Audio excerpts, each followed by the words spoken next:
Les cris des jumeaux réveillèrent Beau en sursaut. La paupière lourde, il se tourna vers le réveil, qui affichait un peu plus de 6 heures. Il ne bougea pas, guettant le bruit de pas de Caroline. Les hurlements s'amplifiant, il enfila un jean et courait jusqu'à la chambre des enfants. À l'évidence, ils avaient faim et besoin d'être changés.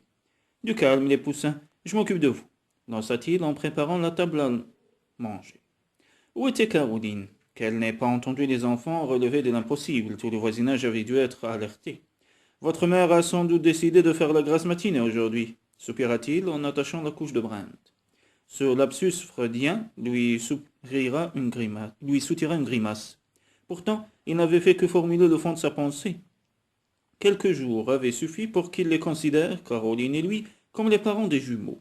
Depuis l'arrivée de la jeune femme, l'atmosphère de la maison avait pris une allure familiale qu'elle n'avait pas jusque-là. Beau secoua la tête et contraignit ses pensées à changer de cours. Les jumeaux, il ne devait songer qu'aux jumeaux. Ils étaient propres et embaumaient le talc. D'un geste machinal, il les plaça sur ses hanches et se dirigea vers la cuisine. Là, il les installa sur leurs chaises hautes, leur donna un biscuit et prépara du café. Les minutes s'égrenaient, et toujours pas de Caroline. D'ordinaire, elle était pourtant la première levée, car elle aimait jouir de quelques minutes de tranquillité au réveil, avant d'attaquer la journée avec les enfants. Étonnant, elle s'était couchée tôt la veille, et pour autant qu'il sache, Brent et Trent avaient dormi d'une traite cette nuit, ce qui n'était pas dans leurs habitudes. Elle aurait dû être là, en train de boire sa première tasse de café avec lui. Il se servit, puis ouvrit la fenêtre afin de respirer une bouffée de l'air frais matinal qu'il aimait tant. Comme il portait la tasse à ses lèvres, il fronça les sourcils, il y avait là quelque chose de bizarre. L'endroit où Caroline garait sa voiture de location était inoccupé. Beau reposa en hâte sa tasse sur la table, puis courut jusqu'à la chambre de la jeune femme. Vite, nulle trace de Caroline, excepté les effluves de son parfum. Dérouté, il quitta la pièce. Pourquoi et où était-elle partie? Qu'avait-il bien pu lui passer par la tête? Il revint vers la cuisine et vit alors une enveloppe portant son nom, aimanté à la porte du réfrigérateur. Après avoir lu la lettre, il se resservit une tasse de café, puis se laissa tomber sur un siège, indifférent aux grimaces comiques que lui adressaient Brent et Trent pour attirer son attention. Puis, incrédule, il relut la lettre de Caroline. S'il comprenait bien les phrases écrites d'une main visiblement mal assurée, elle renonçait à la garde des enfants sans la moindre explication. Le procès n'aurait donc pas lieu. Il devenait le tuteur légal de Brent et de Trent sans même devoir se battre. Il se tourna lentement vers eux, attendant de se sentir submergé par la joie, d'éprouver la griserie du triomphe, mais rien ne vint. Rien d'autre qu'un sinistre sentiment de solitude et la terrible impression d'avoir commis une lourde erreur. Maman, dit alors Trent, un grand sourire sur ses lèvres, délicatement ourlé, tout en émiettant le reste de son biscuit. Oui, maman, répéta Beau en soupirant. Il avait certes remporté la bataille, mais le trophée qu'il briguait lui avait échappé. De crainte de se tromper, il avait fait mine d'ignorer l'amour qu'il portait à la jeune femme. Un rictus d'amertume se dessina alors sur ses lèvres. Qu'avait-il à offrir à Caroline Baker? Une maison et à un étage à la peinture défraîchie? Une existence provinciale dans une petite ville du Kansas? Ce n'était pas grand-chose comparé à la vie qu'elle menait à New York. N'aurait-il pas dû au moins lui avouer son amour? Il enveloppa les enfants d'un long regard. Pour eux, en tout cas, il aurait dû faire taire son orgueil et ouvrir son cœur à Caroline. Peut-être ne serait-elle refusée à l'écouter parce qu'elle ne l'aimait pas, mais au moins aurait-il tenté sa chance, celle de sa vie. Maman, maman, chantonna Brent, faisant écho à ses pensées. Il se leva et prit les bambins dans ses bras. On va la retrouver, votre mère, et tout de suite. Caroline fut réveillée par un rayon de soleil qui lui chatouillait le visage. Elle roula sur le côté, encore dans les brumes du sommeil, et posa un œil sur le réveil. 10 heures. Elle se redressa d'un bond, puis se souvint que les jumeaux n'étaient plus sous sa responsabilité. Ils ne trépignaient pas dans leur lit, attendant qu'il vienne les chercher. La réalité s'abattit alors sur elle. Elle ne prendrait pas, ce matin, sa première tasse de café en compagnie de Beau. Elle se recoucha et contempla le plafond fissuré de la chambre dans laquelle elle avait dormi. Après avoir quitté Cases Corners, elle avait conduit 1 heure, puis jugé plus prudent de s'arrêter dans le premier motel venu. Ses yeux fatigués par les insomnies et les larmes avaient du mal à fixer la route obscure. « J'ai bien fait, murmura-t-elle. Dieu savait qu'il lui en avait coûté de prendre cette décision. Renoncer à ses petits chérubins lui brisait le cœur, mais en son âme de conscience, elle était convaincue d'avoir agi pour le mieux. Beau était un père né. Il aimait et élevait les garçons de façon toute naturelle, comme il respirait alors qu'il lui fallait à elle réfléchir aux moindres détails. Elle ne savait ni tenir une maison ni cuisiner. En proie à un profond chagrin, Caroline frotta ses paupières brûlantes. Elle avait certes opté pour la solution la plus noble et la plus sage, mais aussi la plus douloureuse, laisser derrière elle Beau et les enfants. Sans espoir de retour lui brisait le cœur. Elle se leva, ravie de ne pas avoir ses lunettes à portée de la main. Cette chambre ne lui en aurait paru que plus déprimante. La nuit dernière, elle s'était arrêtée dans ce motel minable parce qu'une seule chose comptait, être seule et pouvoir pleurer tous ensemble. Après s'être douchée, elle ouvrit sa valise et en sortit un ensemble pantalon de coton vert bouteille, une tenue parfaite pour voyager. Il ne lui restait plus que quelques kilomètres à parcourir avant le prochain aéroport.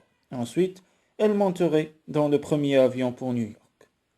Cette nuit-là, tandis qu'elle versait toutes les larmes de son corps, elle avait pris une autre décision. Elle démissionnerait de ses fonctions à la société Baker. Ces quelques jours passés avec Beau et les enfants lui avaient prouvé combien sa vie était vide à New York. Un changement s'imposait, lequel elle ignorait encore, mais elle ne voulait plus de cette existence vaine. Elle se brossait les cheveux quand on frappa à la porte. Surprise, elle fronça les sourcils, puis vérifia que la chaîne de sécurité était fixée. « Oui » demanda-t-elle à travers le bâton. « Police routière, madame. Vous voulez bien nous ouvrir » Stupéfaite, elle entr'ouvrit et découvrit un homme en uniforme bleu.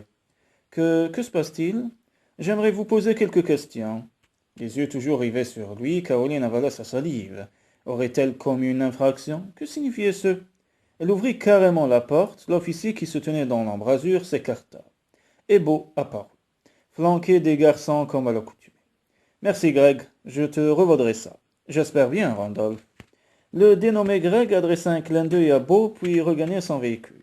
« Que faites-vous là » articula Caroline, s'efforçant d'ignorer les délicieux sourires charmeurs que lui adressaient ces trois hommes qu'elle aimait tant. « Vous permettez » Il entra dans la chambre, posa les enfants au milieu du lit, bien calés entre les oreillers, puis sortit un sac de plastique regorgeant de jouets qu'il vida autour d'eux. « Je crois que nous avons certaines choses à nous dire. Comment m'avez-vous retrouvé? Vous oubliez que je suis shérif? J'ai joint tous les postes de la région en donnant la description de votre voiture de location. Et Greg m'a téléphoné pour me signaler votre présence dans ce motel. »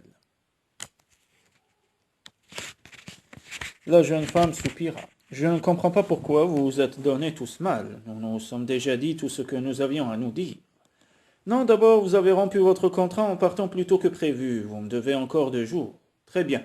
Engagez des poursuites, si ça vous chante. C'était donc pour cela qu'il s'était lancé à sa recherche? Il ne pouvait pas engager une babysitter? Le procès aura lieu dans 2 jours, Caroline. Pourquoi êtes-vous partie avant cette date? Elle haussa les épaules. À quoi bon rester? Vous avez gagné, Beau. J'abandonne maintenant. Laissez-moi tranquille et soyez heureux. Il avança vers elle et lui posa les mains sur les épaules. Pourquoi renoncez-vous à ce procès? Quelle importance? Il faut que je le sache, Caroline, insista-t-il d'une voix tendue. Parce que vous avez raison. Vous êtes plus apte que moi à les élever. Elle luttait de plus en plus difficilement contre les larmes, aussi se détourna-t-elle pendant que Beau affirmait. Je ne suis qu'un rustaud arrogant, et moi je suis incapable de faire cuire un œuf. Comment avez-vous le courage de laisser ces petits anges entre mes mains? Vous savez pourtant que je leur raconte n'importe quoi tous les soirs. Je pensais que vous les aimiez. Je les aime. Il se rapprocha d'elle, son souffle chaud lui caressait le visage. Alors ne partez pas. Ne les quittez pas, ne me quittez pas. Caroline le dévisagea abasourdie. Vous voudriez que je continue à jouer les gouvernantes chez vous? Non, que vous deveniez leur mère, ma femme. Les joues en feu, elle recula d'un pas. Il n'en est pas question. Bon, un mariage de raison ne serait certainement pas la bonne solution, ni pour vous, ni pour moi, Comme elle se taisait, incapable de trouver ses mots, il enfonça les mains dans les poches de son pantalon et lui adressa ce sourire qu'elle adorait. Vous vous égarez, mon cœur. Ce que je veux, c'est un mariage comme celui de mes parents, ou de Bob et Mary. Ce que je veux, c'est passer ma vie auprès d'une femme têtue qui ne connaît que la recette de l'eau bouillante. Je t'aime, Caroline Baker, je n'ai aucune envie d'élever ces enfants seuls, mais je vais les élever avec toi. Bouche bée, elle dut s'adosser au mur. Oui, insista-t-il, l'œil scintillant d'espoir. Je t'aime moi aussi.